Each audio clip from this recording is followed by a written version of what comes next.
Whiskey 5 Golf Alpha Delta is 3 Echo Lima Alpha, 3 Echo Louisiana. It's commonly known as ham radio, but the official name given by the Federal Communications Commission is amateur radio. But the value they provide is anything but. I think that the maximum value of ham radio is in its aspect of service to the community. 4 Alpha Alabama, okay? People ask me all the time, what do you guys talk about on the radio all the time? And I said, well, it's mostly just technical stuff, people sharing ideas, people just jawboning, in their efforts. I said, but what they're really doing, although, they're not going to admit this, they're not going to say it out loud, what they're really doing is they're practicing for an emergency. They're keeping their station up.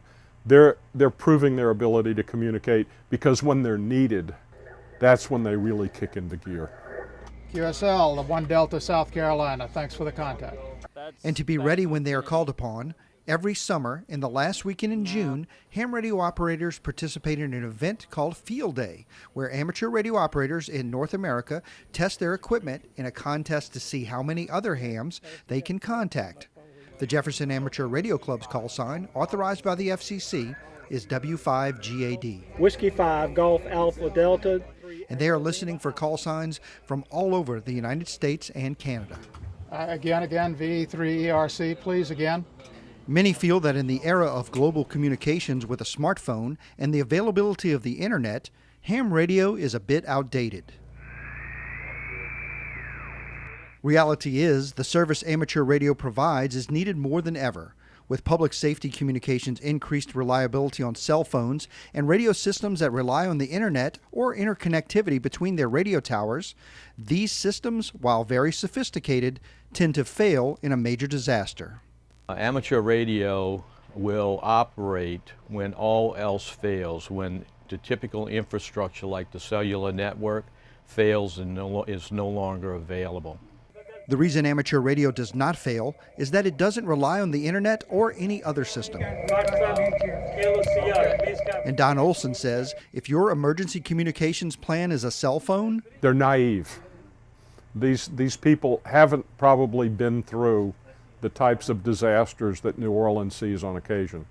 And I try to educate them to the standpoint that their cell phones can be turned off by a storm, by a power outage, by the government, with just the flip of a switch or the bolt of a lightning, whatever, and their cell phone is worthless because it's not point to point. It's actually relies on these cell towers to work. And if there's no power, if there's no cell tower, if there's no government willingness to allow them to work, your cell phone is worthless, unless you just use it as a calculator. And then when the battery runs down, you don't even have that. So. Whiskey 7 Oscar Tango Victor. Your class and your section, please. Well, during Hurricane Katrina and Isaac and Gustav and all of these hurricanes that come into our area here in the Gulf Coast, ham radio operators were able to use their own equipment that they furnish, their transceivers, powered by generators or batteries, and their own antenna systems to maintain communications throughout the affected area. Amateurs or ham radio operators can keep the various fire, police, and emergency operations centers talking. Hams were stationed at the emergency operations centers, different facilities, hospitals, and other public service facilities, and they were able to relay traffic communications between these facilities to coordinate relief efforts that take place in the aftermath of one of these events. Whiskey Alpha 7, Foxtrot Quebec Delta. Please copy. 3 Echo Louisiana. QSL. While public safety may be the main reason amateurs are given access to the valuable radio spectrum by the FCC, there is still some magic to it that keeps hams experimenting and playing radio. We'll try it right there. Right now I am involved in all the HF bands, and I usually am just a weekend warrior on those. But at the same time, I'm trying to get into the satellite communications, and I find that to be extremely challenging. The equipment is sophisticated. You can do it simple, But to do it right, it really gets sophisticated. And I've had some success, and I've had a lot of failures. 6.26. I'm surprised every time I get on the air because you just don't know who is going to be on the other end of that communications. If you throw your call sign out there, you just don't know who's going to come back and answer your call to make a contact, and what country they might be from, what equipment they're operating, and just in the most casual instances where we were sitting down testing a radio and an antenna, you end up making a contact with a person that's on some tiny island somewhere. You just don't know who you're going to speak to when you make that communication. Many think that it's hard to get an amateur license and that it's only for those very technically minded. It's not hard to get a ham license. A lot of people say, oh man, all of this technical stuff, wow, you know, I'll never learn all of that.